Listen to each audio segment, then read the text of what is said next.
Welcome to Fountain Pen World, another YouTube channel about fountain pens, and this is the third video. The first part of this mini-series called Parts and Features covered the cap and the trims of fountain pens. The second video covered the barrel, various materials, and some of the most common filling systems. Now, part 3 is going to provide details about feeds and nibs. Nibs are a diverse, sometimes confusing word of its own. Feeds or feeders are in my book a very essential, important part of the connection between ink reservoir and nib, designed to ensure the controlled leak of ink, the correct exchange of air and ink to create that flawless writing experience a well-working fountain pen always creates. Different designs of feeders are available. Quality feeds are expensive and are made of ebonite. The industry is constantly trying to reduce costs, and as a result, most feeds are nowadays made from plastic. Ebonite feeds are a real quality feature, and I want to give more details when talking about flex nibs. Plastic feeds are also available in different quality levels. Budget fountain pens are usually equipped with low-grade feeds. Most have a nipple on the back onto which the respective cartridge or converter is pressed. Here we see that nipple on a number 5 Jinhao plastic feed. Just standard.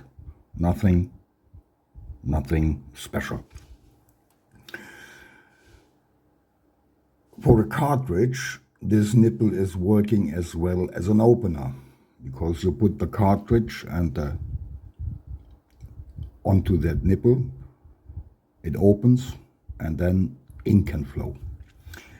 Feeds often have fins, some really flimsy and some sturdy. So this is quite a sturdy example for sturdy fins. Like here, we can see that here. And there is a slit on the top where the nib underside and feet are pressed together. Let the ink flow to the tip of the nib. This is quite here. Maybe we can look at that better on a number 6 Yovo nib. Yes. Like here. Focus. Where is the focus? No, the focus is not there, of course.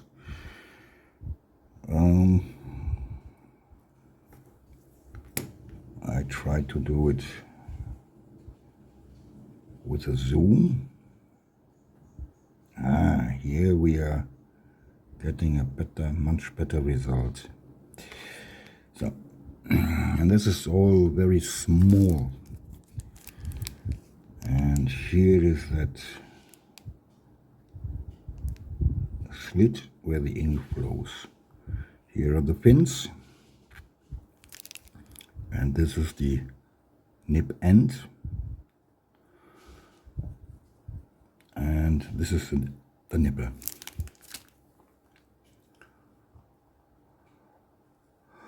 The slits or canal usually allows a limited ink flow, enough for standard round tip nibs up to a broad or a stub nib. Let's now look at the nibs, and I fear, though it will be a long story, it is incomplete at the same time.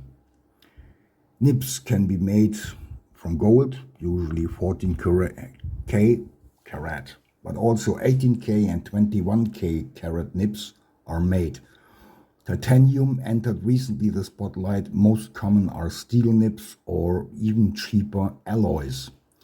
Steel nibs can be enhanced by a gold plating, a titanium plating, a ruthenium plating, or a simple color coating like black and gold. Golden colored steel nibs often still show uncoated steel parts called bicolored. And I think I can show you with this example here. Yeah, Here is still the steel part, and here is the golden part. So it is golden colored part. So this is the so-called bicolored nib. Typically, there is a nib slit, and I showed that already, starting with the breather hole. Let's go here on the nib. Here's that slit. It's starting at the tip of the nib, which is here. Hopefully we can see it a little bit better. No, this is too big. And there is the breather hole, which leads ink to the nib tip. The left and right parts are called tines. They are here. These are the tines, and they are divided by this slit. The left and right parts, tines. The lower 2/3 are full metal. From here to there, well, roughly two parts, 2/3. With their two angled ties, here they are angled.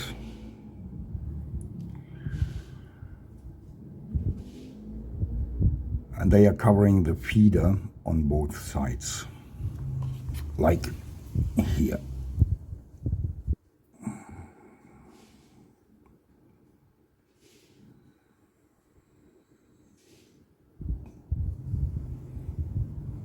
Here are the ties.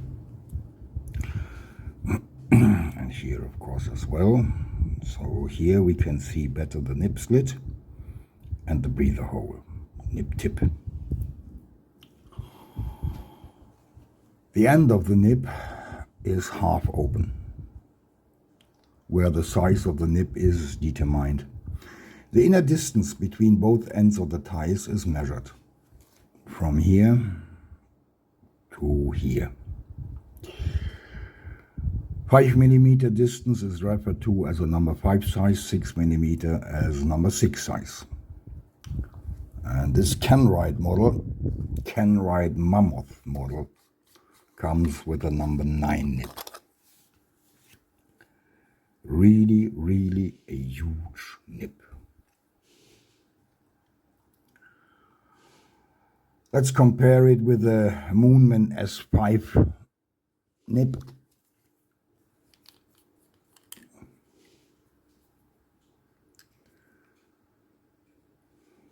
Kenride number 9 on the left, Moonman number 5 on the right.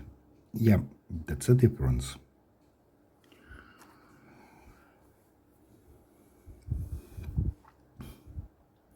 So far I didn't disassemble the nib to find out the exact dimension of that Kenride Mammoth. Anyway, nib and pen are really, really impressive. Let's go back from zoom out, and you see here, that's an impressive fountain pen compared to that much smaller Moonman demonstrator ink. Demonstrator.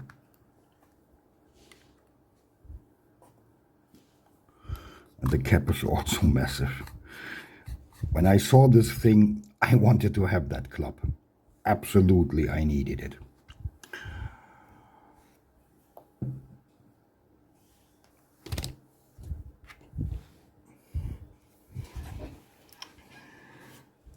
So far about the measurements of a nib and how to determine. And of course, not every manufacturer follows that simple measurement rule. For example, Pilot. Some number 6 size nibs are indeed 6.2 mm wide. Important to know when intending a simple nib swap. With some Chinese number 6 and number 5 fountain pens, I learned some lessons with Indian-made replacement nibs, sold as number 5 and number 6 nibs, but indeed they are wider. Standard nibs are also typically called round tip nibs because the nib tip is rounded, showing the tipping material on the front and back of the nib tip, like here. Look at this Jovo, which is in a Leonardo, by the way. This is an EF, maybe not the best example, but here is that round tip. Front and back. Most quality nibs are equipped with an iridium point, which is a very hard metal applied to the tip by an industrialized process, ensuring a better durability of the tip and its overall lifetime. And the iridium material is also responsible for a smooth writing experience, as long as this iridium point has been polished carefully, by the way. And it is here, we can't see it because of the plating, but there is an iridium tip put on and then gold colored, or better to say 14K plated, and then polished so that it is writing smooth. And there is a difference between Japanese and Chinese made nibs, which are producing a slightly smaller line width than typically seen on Western products. The user can choose between these standard round tip sizes, X or XF, EF or XF for extra fine, producing a Western 0.4 millimeter line width. Japanese XF are typically producing a 0.25 millimeter line, which is close to the Western accountant or XXF nib with a 0.2 millimeter line on my Parker WAC, for example. This is a really, really small nib. This is a 14K gold nib, by the way. At that time, still they made, and this is an ebonite feed, as far as I can see. So this is really a big difference between the modern nowadays plastic feeds and a feed made of ebonite. And this was made 1940, that means 80 years ago, something like that. Okay, you can see that this nib got some dents. I don't know what happened to it, that wasn't me. But anyway, the nib is writing well and it's making very, very fine lines, as I said, called an accountant nib at that time. There was a demand for that. F or fine, that's 0.5 millimeter, like I showed you on that Moonman. Maybe we can see the difference.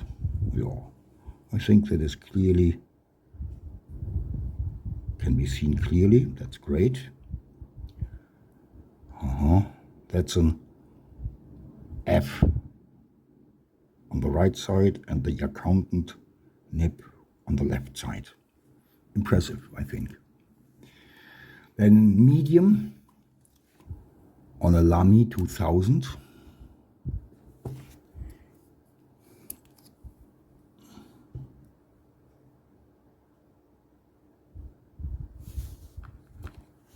Focus.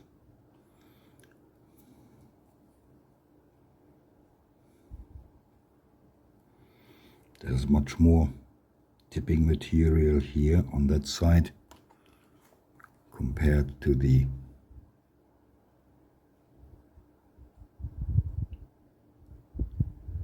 F-nib on the Moonman. Excuse me.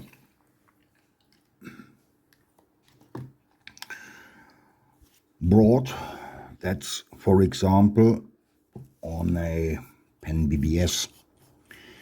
I changed the nib and made from an F pen BBS nib. By the way, they are writing great. but I wanted to have a B nib, a broad nib, which is Western 0.8 millimeter, and Japanese B nibs are producing 0.7 millimeter lines. But here you can see already the difference in the tipping material here on the front and on the back side. Absolutely big and fat. And there are also BB or double broad nibs. This is producing a 1 millimeter line, and the Japanese industry doesn't have any equivalent. Here you can see it on a fully win.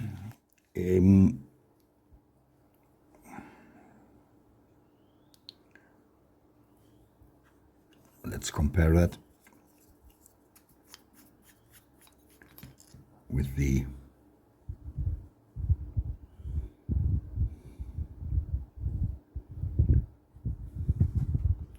pen BBS, and it's B on the right side, and the fully win 2051 is the model, or it's called also Egypt. You can see here all these ornaments. Very nice pen, very great. It came equipped with an M nib, Chinese made M nib, very nice as well. And you can see here the pen BBS is sporting a Canrite nib. By the way, this is not gold plated, this is gold colored. And this nib here is made, or is coming from Osprey, an American dealer, with nibs and also with their own series of fountain pens, but also made in India. But here you can still see that this BB is quite bigger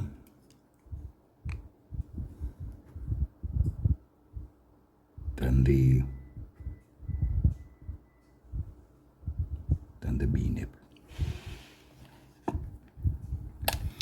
Triple B extra double broad is producing a 1.2 millimeter line width. I don't have them, and of course there is no Japanese equivalent. With these standard nibs, I'm not going to do a writing sample or just showing some strokes, because most of these pens I'm showing, or I showed, aren't inked up, and they are cleaned, washed out. So just for a few strokes on this video, I didn't want to ink them up again. But stub nibs, that is the next point. And here I want to show you a stub nib, a typical stub nib on a TWSBI 580 ALR. That is the stub nib. Come on, focus. Yeah, here we are. And you can see this nib is flat. Completely different to the round tip nibs. And the edges are rounded, if we can see that. If the camera allows to see that. Here, rounded. And this ensures that the nib can be used not only for lettering but for handwriting, and it slides smoothly over the paper like a round tip nib, only that it is a stub. And these nibs are really a pleasure to write with, as they can give your handwriting a nice calligraphy and cursive italic touch. Cursive or italic, two different words for the same writing style or lettering style. Typical nib sizes are 1.1 millimeter and 1.5 millimeter. Some brands are offering 0.7 millimeter and 0.9 millimeter stubs as well. So that means the line is a little bit smaller than the typical 1.1 millimeter. Another special feature are oblique nibs, which are ground at an angle of 15 degrees, either at the left nib tip for right-handers or at the right nib tip for right-handers. Sorry, I have to correct. The right nib tip, that's meant for left-handers. If the right nib tip is ground at an angle of 15 degrees or maybe more, but 15 degrees seems to be a standard. Some decades ago, Western manufacturer offered these special nibs on a regular base, but they nearly disappeared from the standard segment. Many people tend to hold the pen and thus the nib in a slightly oblique angle. When you put this on the paper, the nib, suddenly you can see, keeping that at an angle, not putting the full nib on the page, but starting to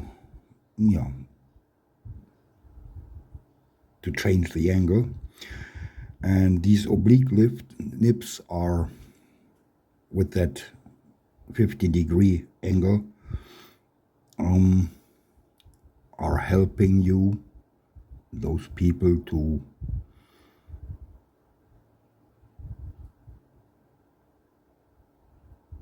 start to rotate the tip position during writing. I'm doing that as well. It can lead to harsh starts, to skippings and improper lines during writing. Many Lamy 2000 owners are criticizing the so-called sweet spot of the Lamy 2000 nibs, leading to skips. So far, I never encountered this problem when using my Lamy 2000 with its M nib. And this is based because, or the reason for that is basically the users are holding the nib when writing at a different angle, not putting the nib tip on the paper in the correct way. And here I have a Ranga Madras with an Osprey Indian made B oblique left nib. So this will be difficult to show you.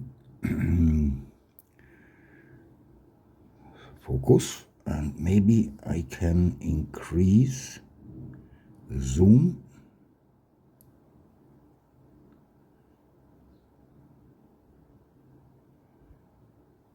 Maybe we are lucky. This is now zoom to put it on 2.1.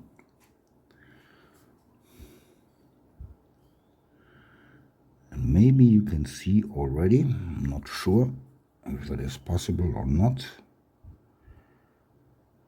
Here on the left side of the tines, that there is an angle. Not sure if that is well seen. Maybe from this side better. It's difficult to, this is the left side now. And there you should see this is ground, I'm not sure. And this is, maybe from here you can see it. Yes, this is much better. This is much better. The focus of this camera is really not the best. This is the right side is full, and here is the oblique angle. As I said, oblique nibs can help balance this habit of rotating the tip position during writing. I bought my oblique from Kenwright, Pen BBS for example, as I showed you before, which is an Indian nib and fountain pen producer, and Osprey, a US dealer, with their brand of Indian-made fountain pens as well. Separate nibs and units are actually intended for nib changes on Indian fountain pens due to their slightly different dimensions of nibs, feeders, and housing. Be careful, their number 5 and number 6 nibs are broader. And when you buy the complete unit, make sure they fit to your original fountain pen nib unit and housing threads.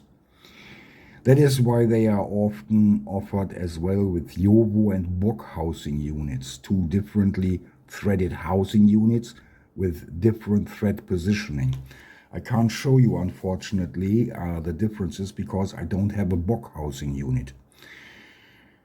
I only have Yovo.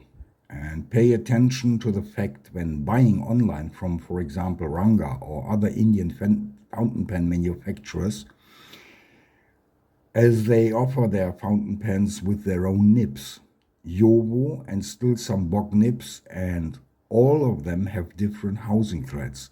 They are not interchangeable at all. With some tinkering and patience, it is still possible to make them work on some Chinese brands, not on all brands and models, as I had to learn. Italic or cursive nibs. Back in the old days, these specially ground nibs were part of the standard nib offer for many brands. That changed drastically in nearly every aspect. I always wanted to buy at least one cursive or italic nib and failed always. In most cases, the asking price was simply absurdly high, or I couldn't get information from the dealer, or simply there were no offers at all. What is it about italics? The idea is, like stub nibs, to improve the handwriting, allowing well-written and impressive cursive letters. At least two different main grinding styles are worth to mention. Crisp means that all edges are sharp and not rounded. Those nibs can cut paper easily and are not suitable for handwriting, best for lettering. Non-crisp or soft. The edges of the nibs are rounded, like a stub, but still shaped like a round tip. The underside of the nib is ground smooth, no longer has the spherical curve, and can be used for writing by hand. Lettering is possible as well. There are plenty websites and videos explaining all the different details. My proposal, visit www.nibgrinder.com, the grinds. At least two more different grinding styles are possible. If you want to spend the money to get an italic nib, one way is to contact the nib master, specialists who are able to do that job for you with years of experience and proper tools. The internet, but also pen shows, are a good starting point. I tried regrinding myself, used cheaper Chinese standard nibs, and watched some YouTube videos and read some websites. I'm not sure what a nibmeister would say about the result. And here I have one of those results. And this is a Hongdian 6016 model. And this came with a standard F nib. And I got this result after some hours, frequent stops and restarts. Let's do a writing sample on some really ordinary paper. Let's see how that works. As I said, Hongdian 1660, a reground of a standard F nib. Well, where we are. Well, oh, that's really very difficult.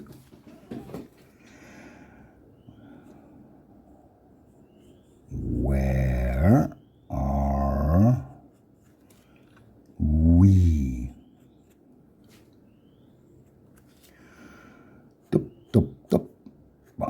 And some side strokes and some eights. And you can see there is also a line variation. Not much, but much better than many so-called flex nibs, where I am going to talk in a few minutes.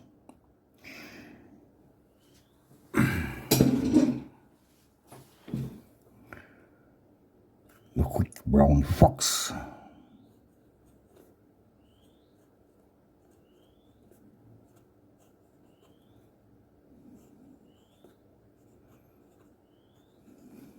Brown fox jumps over the lazy dog.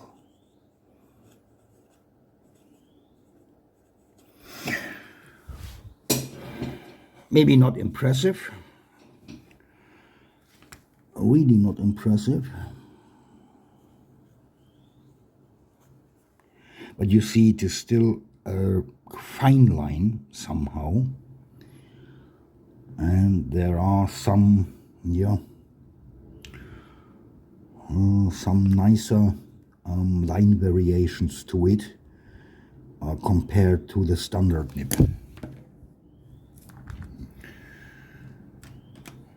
It's far from perfect, not only because I lack an original Italic nib in my collection for comparison, but also because I lack the grinding experience.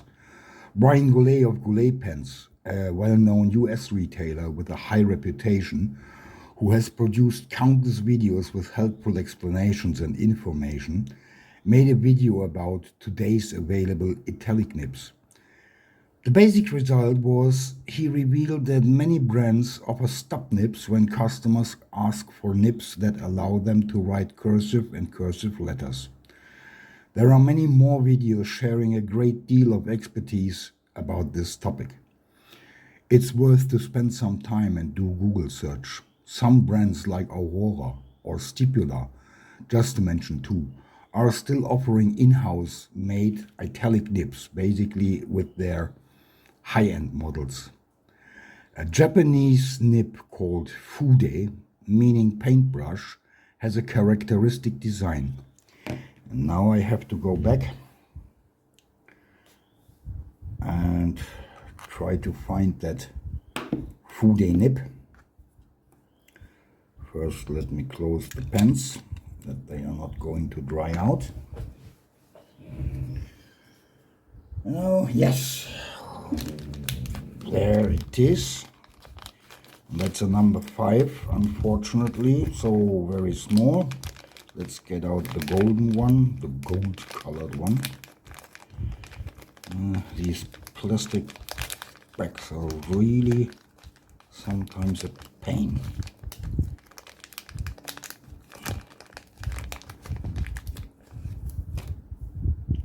And of course, if it should done quickly, it doesn't. And here you see this Fude nib. It's bent upwards to a 55 degrees angle with a small amount of rounded tipping material. Some Chinese Fude nibs are completely flat without tipping material. Let's do a little writing sample just to show you how that thing works. Because Fudes are most suitable for sketch artists doing traditional Asian lettering, replacing a traditional paintbrush. And I'm using here this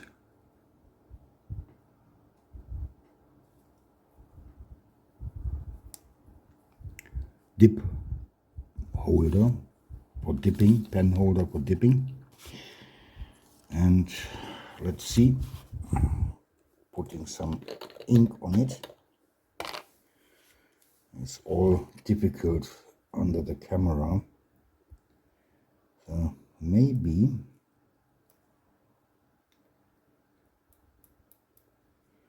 we are lucky and we find some. Let's put some light on.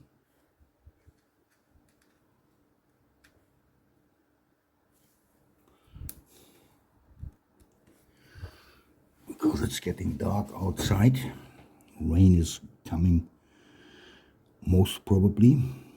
So this is a Fude nib. Wee, that's large. With a little bit more ink. Let's change the angle. There you can see already.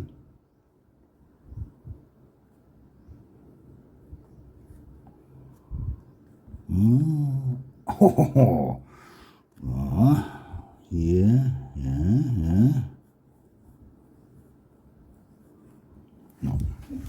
Enough for a writing sample, just to show you how big they can make letters. And as I said, they are ideal for sketch artists. I don't find them well working for me, as I need time to develop a writing technique which is very different from round tip nibs or stubs.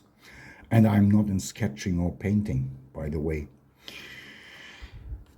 So let's come to flex nibs, which is short for flexible nibs.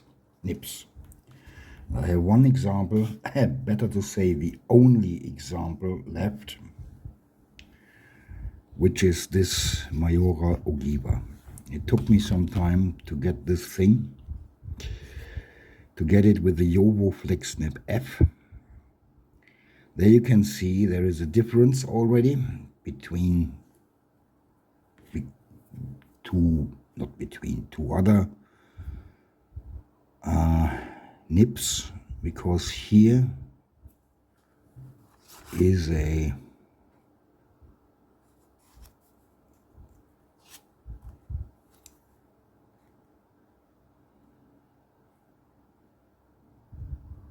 spare. That is to ensure that the nib can flex better than standard nibs. Let's do a writing sample.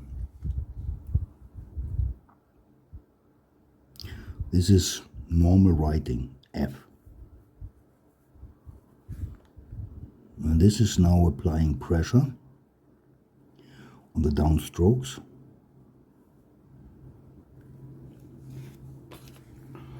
I'm going to stop here because I want to continue with my text. Basically, they are another type of standard round tip nibs, and they are designed to flex when putting more pressure on the nib to achieve wider line by widening the tines, getting the famous line variation. That's a great idea. Using an F nib, writing a letter, highlighting a word or a letter or a sentence by simply putting some pressure on the nib and achieving a wider line, a broader line with every downstroke. And this is important. That works only with downstrokes. It looks a lot like cursive letters, and many users are really achieving stunning results. Not everyone like me. For me, the flex nibs, I had never achieved what I expected. For me, they are not an everyday writer, except this Mayora Ogiva, because this is really an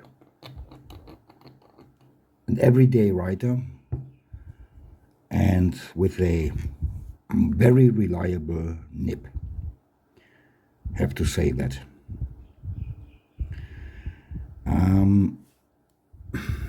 After many attempts, including widening and deepening the ink slit of the standard plastic feed, I finally ground them into semi-stub, double board, semi-italic nibs. And the nibs I'm talking about came from Fountain Pen Revolution. They were called Ultraflex EF and Flex F. But they unfortunately never did what I was expecting, especially after a few downstrokes. They started to yeah, they started to railroad, and finally also no more ink, no more ink flow. And to me it seems that modern flex nibs needs a special ebonite feed with a broader slit to ensure the increased demand of ink flex nib do require. What I showed you here, you are doing that upstroke normal, then you are doing the downstroke flexing the nib, and here's a lot more amount of ink needed. And as I said, these plastic feeds, which are coming with most of the modern flex nibs, can't keep up with that higher demand of ink, especially not for a longer time. There are also tons of videos available showing the problems of flex nibs.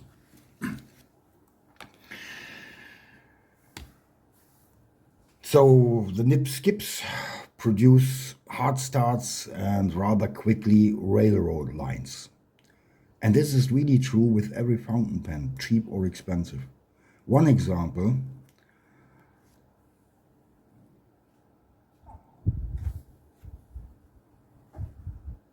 on an FPR Ranga Madras or Ranga Splendid, if you buy them from Ranga, the original nib was an FPR flex nib in F.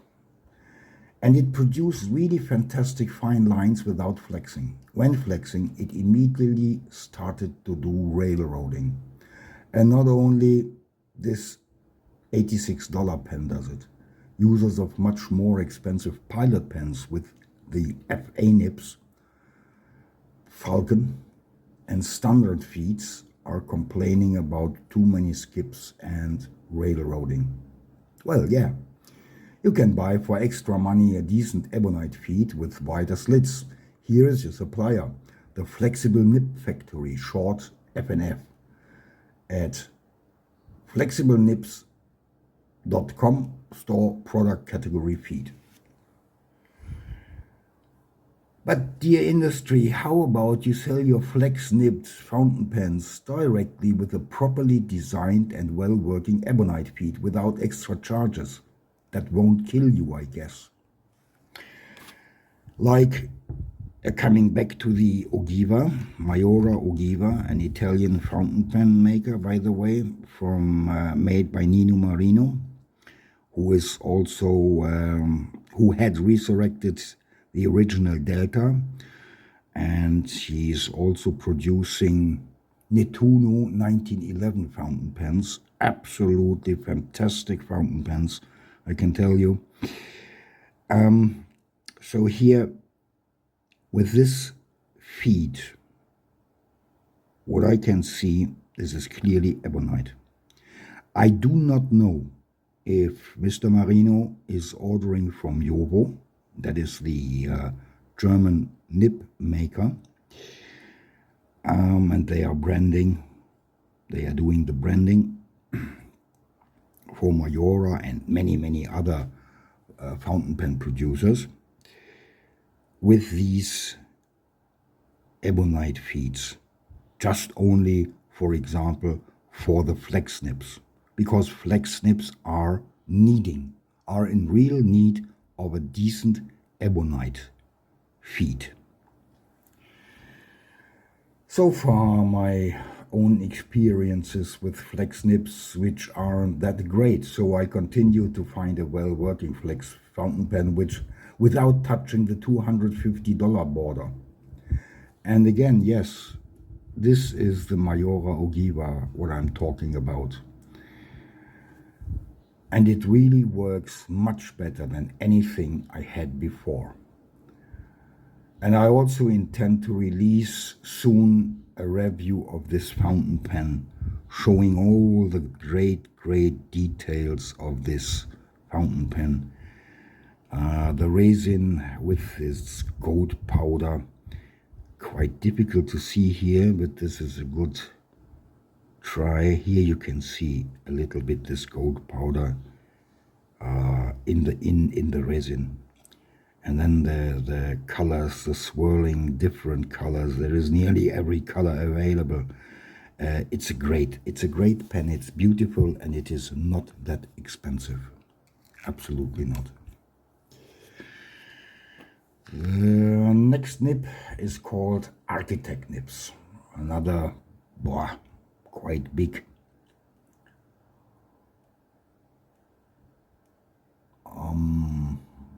chapter. And I'm using Architect Nibs from Osprey.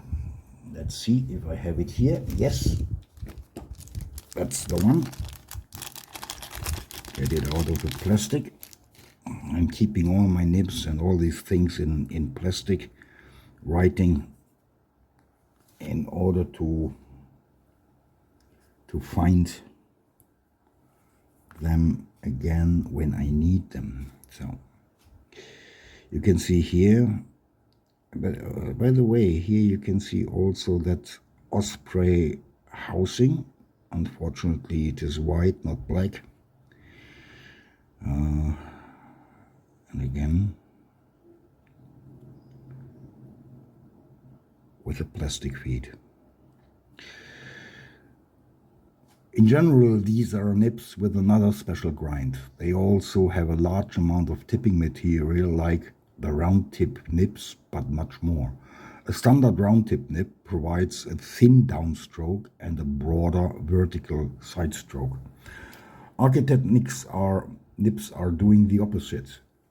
They are doing broader downstrokes and thinner vertical side strokes. I had one nib sold as an Architect nib made in India, which even didn't fit on my fountain pens I bought from that brand as well. No chance. It finally fitted on a Chinese fountain pen, but the lines reached up to 2 mm width. In general, a fire hose. So I grounded it by taking a lot of its tipping material away, which reduced the line width significantly, but I finally lost interest in the entire brand and their nibs and removed it, keeping it as a spare part. Another Chinese nib sold as an Architect nib was a similar disappointment and went straight into the drawer. Later on, I used it for getting more grinding experiences. In between, I bought Chinese-made long blade or long knife called nibs. Looked at them and couldn't see a big difference between Architect nibs and the long blade or long knife cut. Let's see.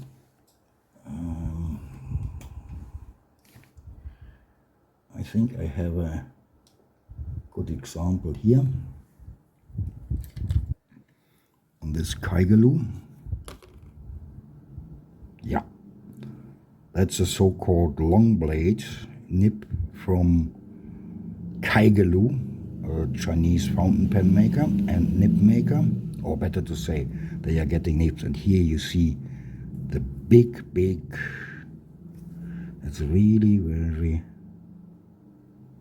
the big tipping material at the end of the nib tip. To me, and also I bought some Pen BBS from China, Pen BBS pens. Absolutely well-made fountain pens with great nibs and some special grinds like that long knife style. This is the Pen BBS 546 Year of the Tiger 2022 with the blade F nib.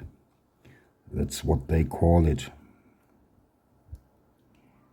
And here, yeah, you can see on the back side there is also some tipping material.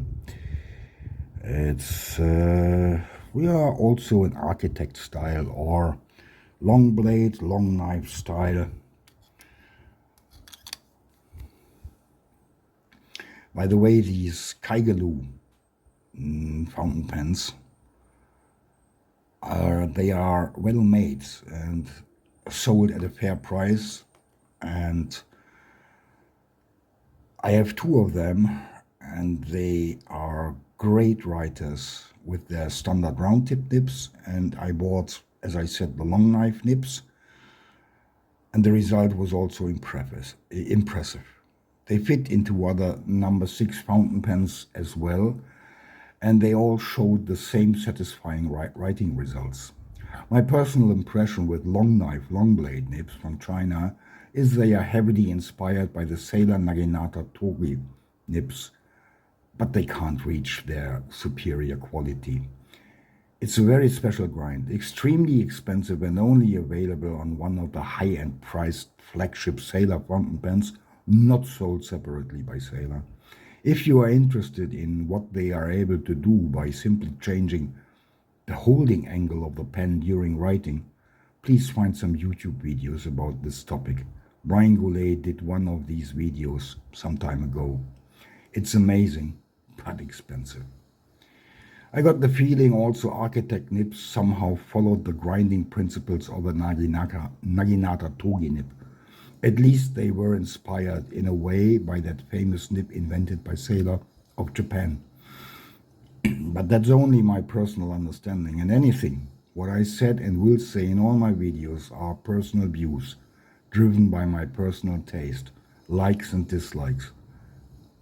They are my opinions, and my opinions aren't law, carved in stones. Enter your search machine and look for any topic you might be interested in. Nibs, feeds, standard or special grounds, regrinding nibs, nibmeisters. You are going to find videos for every topic. See you next time, and always enjoy your fountain pens.